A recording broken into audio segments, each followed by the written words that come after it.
Fala galera, beleza? Hoje nós vamos aprender um pouquinho como funciona o Lambda Durable Functions. Esse é o novo lançamento da AWS na última semana, que foi anunciado no reInvent 2025. Se você quiser saber isso e muito mais, então vem comigo.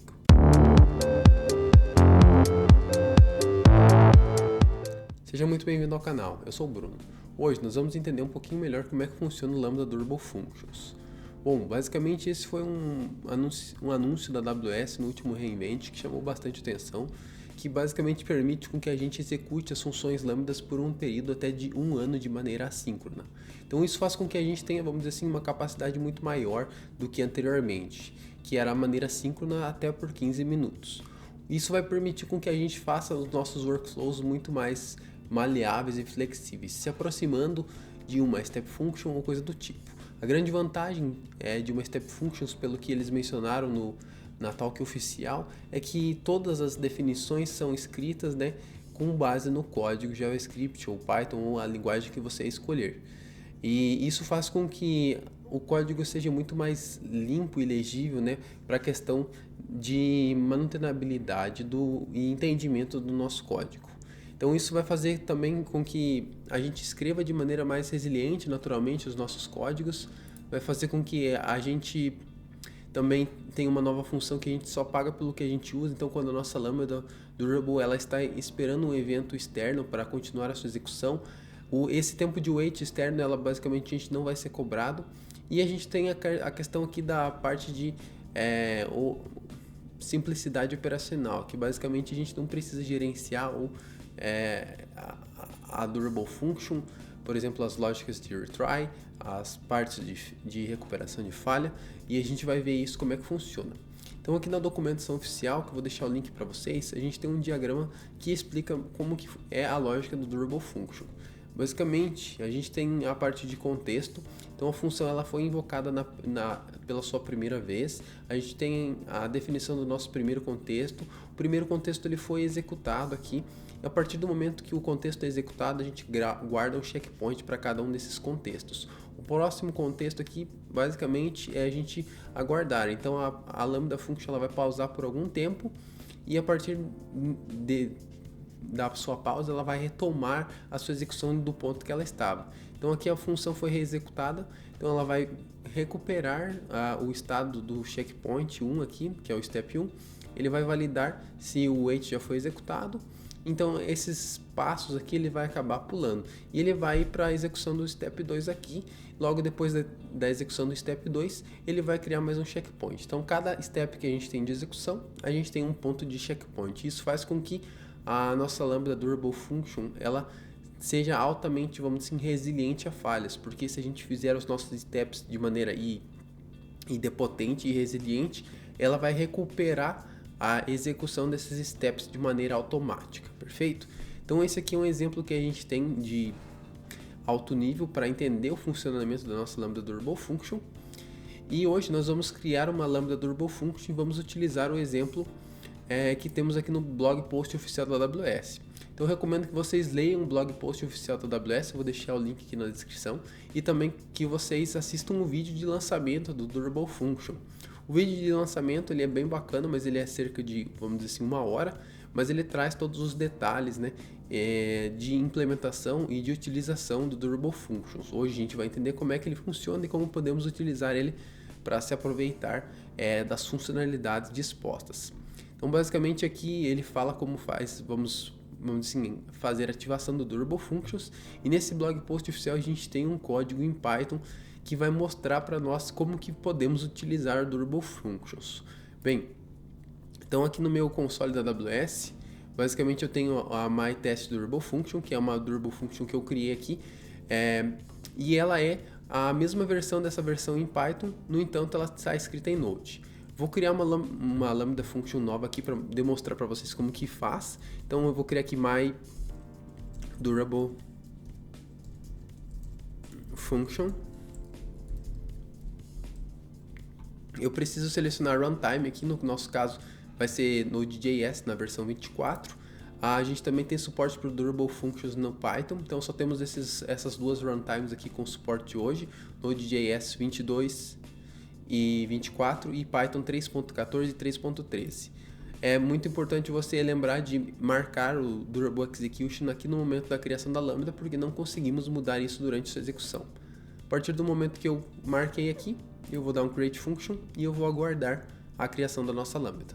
Bem, depois que a lambda ela é criada, a gente vai vir para a nossa, vamos dizer, página padrão aqui de lambda, onde vamos ter um código, e esse código aqui basicamente conseguimos ver algumas coisas já diferentes. Bom, o primeiro ponto aqui é que a gente consegue notar que o nosso handler está em volta de uma função chamada aqui with durable execution, e o nosso evento e o nosso contexto da lambda estão dentro desse carinha aqui, perfeito? Temos também aqui dentro a definição dos nossos steps, né?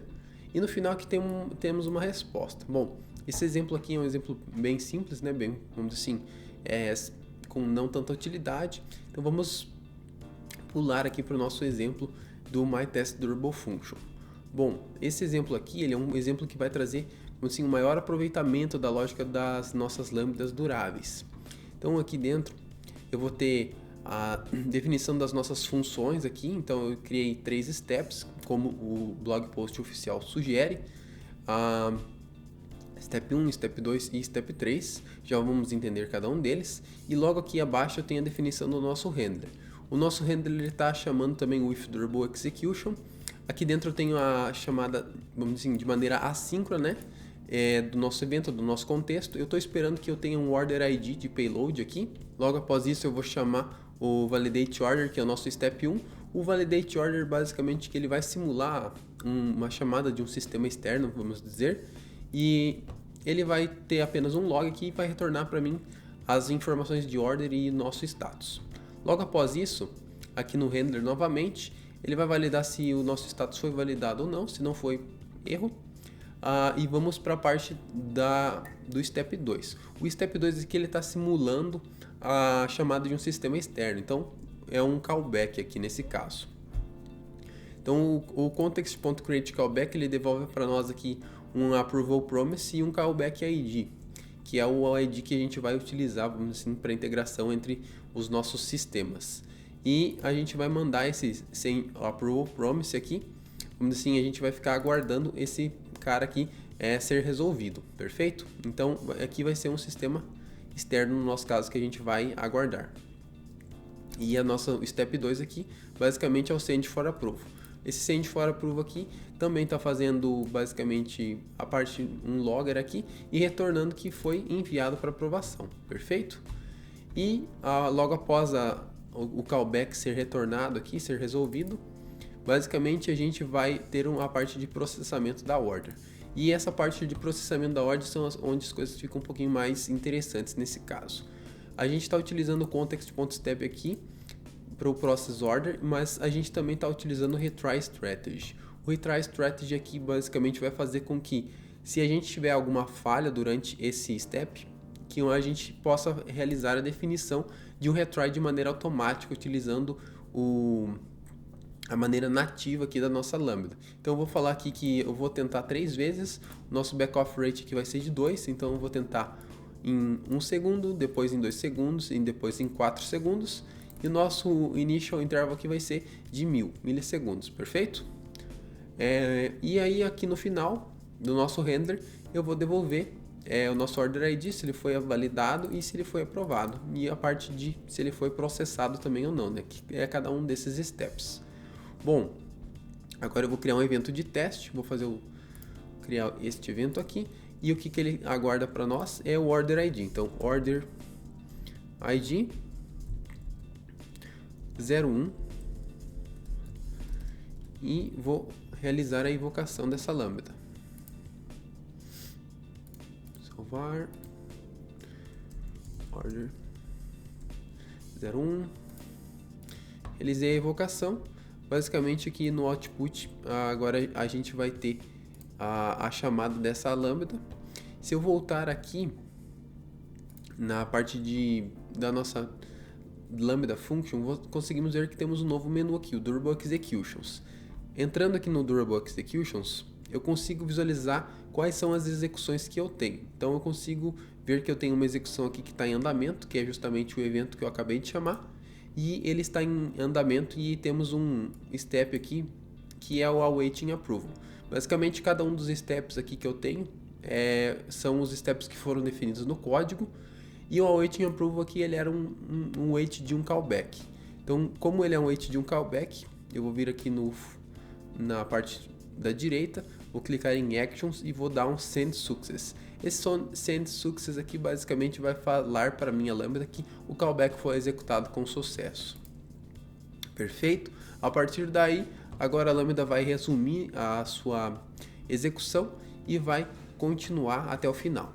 Então a gente consegue visualizar aqui nessa execução que a gente teve sucesso, né? Então ela foi completada com sucesso. Temos todos os nossos steps aqui e aqui embaixo conseguimos ver o histórico de execução, ok?